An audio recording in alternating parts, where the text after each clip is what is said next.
Assalamualaikum warahmatullahi wabarakatuh. Salam sejahtera. Selamat pagi anak-anak ibu sekalian. Apa kabarnya hari ini? Semoga semua dalam keadaan sehat ya. Anak-anak ibu semuanya masih semangat untuk belajar di rumah? Semangat! Selamat berjumpa dengan Ibu Ida Agustina. Hari ini kita akan belajar PPKN kelas 8 Bab 2, Pokok Bahasan Menumbuhkan Kesadaran Terhadap Undang-Undang Dasar Negara Republik Indonesia tahun 1945. Tujuan pembelajaran, siswa dapat mendeskripsikan perkembangan konstitusi di Indonesia. Nah, anak-anak, sebelum kita memulai aktivitas pembelajaran hari ini, marilah kita berdoa menurut kepercayaan dan agama kita masing-masing. Berdoa, mulai.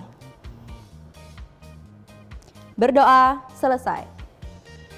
Sebelum menyimak video pembelajaran, siapkan alat tulis kalian. Dan jangan kemana-mana, karena Ibu akan kembali lagi kemari.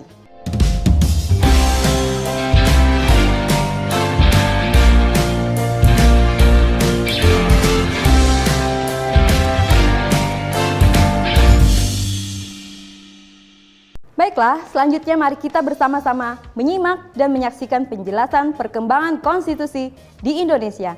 Selamat menyaksikan.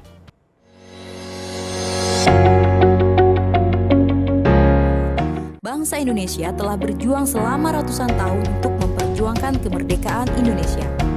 Alenia ini menunjukkan kebanggaan dan penghargaan atas perjuangan bangsa Indonesia selama merebut kemerdekaan. Ini merupakan perwujudan sikap dan keyakinan bangsa Indonesia terhadap Tuhan Yang Maha Esa. Alenia ketiga secara tegas menyatakan kembali kemerdekaan Indonesia yang telah diproklamasikan tanggal 17 Agustus 1945.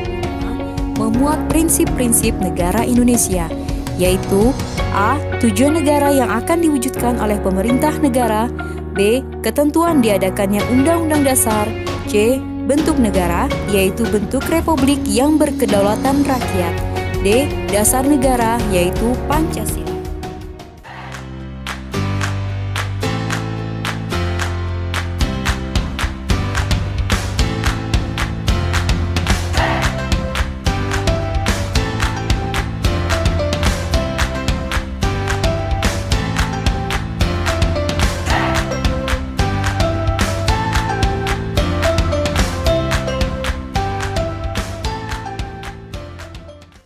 Perkembangan konstitusi di Indonesia.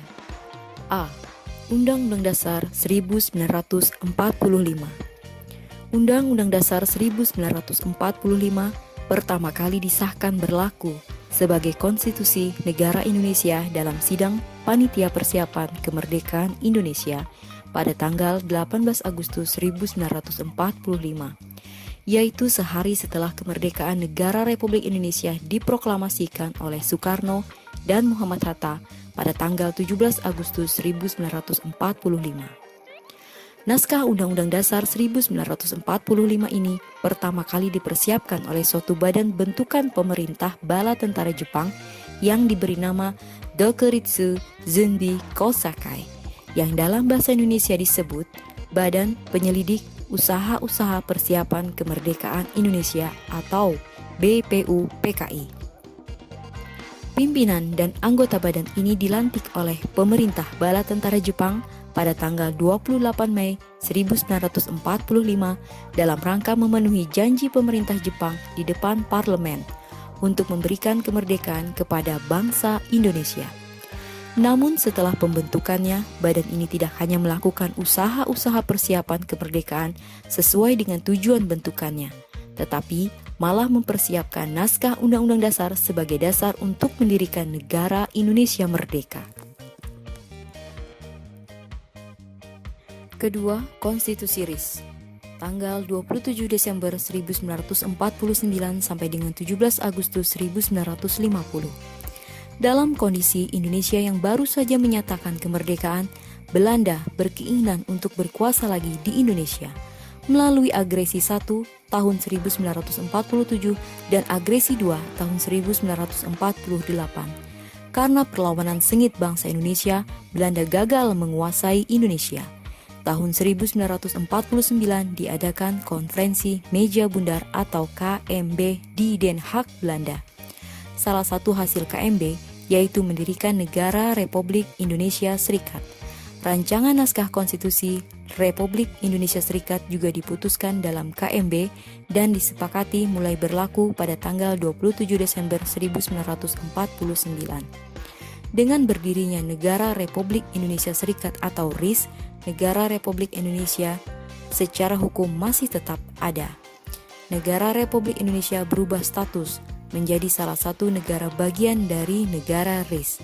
Undang-Undang Dasar 1945 yang semula berlaku untuk seluruh wilayah Indonesia mulai tanggal 27 Desember 1949 hanya berlaku dalam wilayah negara bagian Republik Indonesia saja. Negara RIS dengan konstitusi RIS-nya berlangsung sangat pendek sekali karena memang tidak sesuai dengan jiwa proklamasi kemerdekaan yang menghendaki negara kesatuan, tidak menginginkan negara dalam negara, sehingga beberapa negara bagian meleburkan diri lagi dengan Republik Indonesia. Semangat kebersamaan ini nampak dengan adanya penetapan Presiden RIS tentang penggabungan negara-negara bagian ke Republik Indonesia seperti semula, sehingga hanya negara bagian Indonesia Timur dan negara bagian Sumatera saja yang belum masuk ke dalam Republik Indonesia yang berpusat di Yogyakarta. Pada tanggal 19 Mei 1950 disusunlah Piagam Persetujuan antara pemerintah RIS yang sekaligus mewakili negara bagian Indonesia Timur menyatakan menyetujui pembentukan negara kesatuan, dan tindak lanjut dari Piagam Persetujuan tersebut terbentuklah Negara Kesatuan dengan berdasar Undang-Undang Dasar Sementara 1950 tanggal 17 Agustus 1950. UUDS 1950 atau Undang-Undang Dasar Sementara 1950, 17 Agustus 1950 sampai dengan 5 Juli 1959. Perubahan ketatanegaraan dari negara serikat menjadi negara kesatuan berdasar pada Undang-Undang Dasar Sementara 1950 yang di dalam pembukaannya memuat dasar negara Pancasila. Akan tetapi pelaksanaan sistem pemerintahannya menggunakan sistem kabinet parlementer yang tidak cocok dengan jiwa Pancasila, sehingga kabinetnya jatuh bangun, yang rata-rata tiap kabinet kurang dari 1 tahun. Dari tahun 1950 sampai dengan tahun 1959 telah terjadi pergantian kabinet sebanyak 7 kali. Dalam kondisi seperti ini dapat dipastikan stabilitas nasional sangat terganggu. Seperti halnya dengan Konstitusi RIS atau Republik Indonesia Serikat tahun 1949, Undang-Undang Dasar Negara Kesatuan Republik Indonesia tahun 1950 juga bersifat sementara, seperti yang ditegaskan dalam pasal 134. Di bawah Undang-Undang Dasar Sementara 1950 sebagai realisasi dari pasal 134, pemilihan umum atau pemilu berhasil dilaksanakan. Pemilihan umum pertama di Indonesia diadakan pada tanggal 29 September 1955 untuk memilih anggota Dewan Perwakilan Rakyat, dan tanggal 15 Desember 1955 untuk memilih wakil-wakil rakyat yang duduk di dalam Dewan Konstituante yang akan membentuk Undang-Undang Dasar baru sebagai pengganti Undang-Undang Dasar Sementara 1950. Konstituante sebagai Dewan Penyusun Undang-Undang Dasar dalam sidangnya sejak tahun 1956 sampai tahun 1959 belum berhasil membuat Undang-Undang Dasar baru karena sulitnya mewujudkan kesepakatan. Pihak-pihak yang berbeda pendapat tidak pernah mencapai suara dari jumlah anggota konstituante. Keadaan ini jika diteruskan akan menemui jalan buntu yang membahayakan kelangsungan hidup bangsa dan negara. Untuk itu, Presiden Soekarno mencari jalan keluarnya dengan mengeluarkan Dekrit Presiden 5 Juli 1959 yang berisikan 1. Menetapkan pembubaran konstituante. 2. Menetapkan Undang-Undang Dasar 1945 berlaku lagi terhitung mulai tanggal penetapan dekrit dan tidak berlakunya lagi Undang-Undang Dasar Sementara 1950. 3. menetapkan dalam waktu sesingkat-singkatnya pembentukan MPRS dan DPAS. Dekret ini mendapat dukungan sebagian besar rakyat Indonesia. Yang lebih penting lagi, melalui dekret ini menjadi perubahan ketatanegaraan Indonesia. Naskah Undang-Undang Dasar 1945 menjadi berlaku kembali sebagai hukum tertinggi dalam Negara Kesatuan Republik Indonesia. Bagaimana? Apakah kalian sudah paham dengan perkembangan konstitusi sejak masa proklamasi kemerdekaan sampai dengan keluarnya dekret Presiden 5 Juli 1959? Kalau sudah paham, kita lengkapi pengetahuannya dengan kembali menyimak dan memperhatikan video pembelajaran perkembangan konstitusi di Indonesia sejak dikeluarkannya dekret Presiden 5 Juli 1959 hingga amandemen Undang-Undang Dasar yang keempat. Selamat menyaksikan. Sayangnya UUD 1945 yang ada belum mengatur batasan kekuasaan presiden. Akibatnya, produk konstitusi ini menjadi alat legitimasi kekuasaan. Bahkan di era Soekarno sempat muncul usulan untuk menjadikannya sebagai presiden seumur hidup, sekalipun Soekarno disebut tak setuju dengan usulan tersebut. Konteks batasan kekuasaan ini ada dalam pasal 7 UUD 1945 yang berbunyi Presiden dan Wakil Presiden memegang jabatannya selama masa 5 tahun dan sesudahnya dapat dipilih kembali. Hal ini kemudian sangat terasa di era Orde Baru. Soeharto menggunakan pasal tersebut untuk melanggengkan kekuasaannya selama 32 tahun sebab presiden yang berkuasa bisa dipilih lagi tanpa batasan waktu. Semuanya kemudian berubah saat kekuasaan Soeharto berakhir pada tahun 1998 dan dimulailah era amandemen UUD 1945. Perubahan pertama terjadi pada tanggal 19 Oktober 1999, di mana ada 9 pasal yang diubah. Yang paling signifikan tentu saja adalah pada pasal 7 yang diubah menjadi Presiden dan Wakil Presiden memegang jabatan selama 5 tahun dan sesudahnya dapat dipilih kembali dalam jabatan yang sama hanya untuk 1 kali masa jabatan. Juga ada perubahan terkait kewenangan Presiden memberikan grasi, amnesti, abolisi, dan rehabilitasi, serta perubahan pada pasal 20 terkait kekuasaan DPR membentuk undang-undang. Perubahan kedua terjadi pada tanggal 18 Agustus 2000, di mana selain ada isi pasal yang diubah, namun juga ada penambahan pasal baru, misalnya 28A, 28B, dan seterusnya. Pada amandemen kedua ini, hal yang berubah signifikan adalah terkait syarat-syarat kewarganegaraan dan perluasan hak asasi manusia dari 3 poin menjadi 13 poin.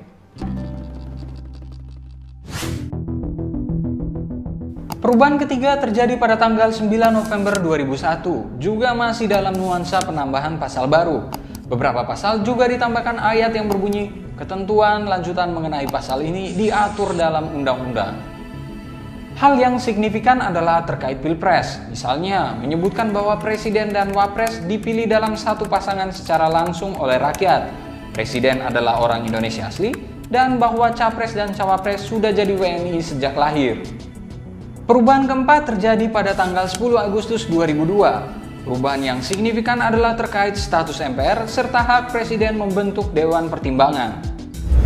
Sempat juga muncul usulan agar mengubah pasal 29 ayat 1 yang berbunyi negara berdasarkan atas ketuhanan yang Maha Esa dengan menambahkan 7 kata di belakangnya, yaitu dengan kewajiban menjalankan syariat Islam bagi pemeluk-pemeluknya. Namun, usulan tersebut ditolak. Tetap semangat belajarnya ya, dan jangan kemana-mana karena Ibu akan kembali setelah jeda iklan berikut ini.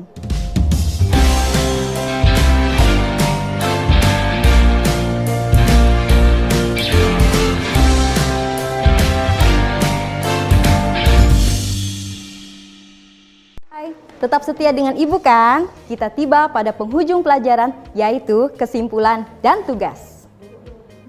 Kesimpulan pada pelajaran hari ini adalah 1. Indonesia pernah berganti konstitusi sebanyak 7 kali, yaitu Konstitusi RIS, Undang-Undang Dasar Sementara, Undang-Undang Dasar 1945, Amandemen 1, Amandemen 2, Amandemen 3, dan Amandemen 4. 2. Konstitusi yang berlaku adalah konstitusi yang terakhir, berubah Amandemen 4. 3. Setiap warga negara, baik rakyat maupun penyelenggara negara, wajib untuk tunduk dan patuh terhadap konstitusi yang berlaku. Dan tugas kalian di rumah yaitu 1. Menjelaskan periode perubahan konstitusi di Indonesia. 2. Apa yang melatar belakangi berubahnya Undang-Undang Dasar 1945 menjadi Konstitusi Republik Indonesia Serikat pada tahun 1949. Tuliskan pada buku catatan dan kirimkan melalui aplikasi belajar di sekolah kalian ya. Sebagai penutup, belajar PPKN itu menyenangkan dan mengasihkan. Dan pesan ibu, selalu patuhi protokol kesehatan. 1. Menggunakan masker saat keluar rumah. 2. Cuci tangan pakai sabun. 3. Jaga jarak dan hindari kerumunan. 4. Tetap semangat, jaga kebersihan diri, jaga kesehatan bersama lawan COVID. Mari kita akhiri pertemuan ini dengan bersama-sama mengucapkan hamdalah, alhamdulillahirabbil alamin. Insya Allah kita akan bertemu lagi pada video pembelajaran selanjutnya. Terima kasih. Wassalamualaikum warahmatullahi wabarakatuh.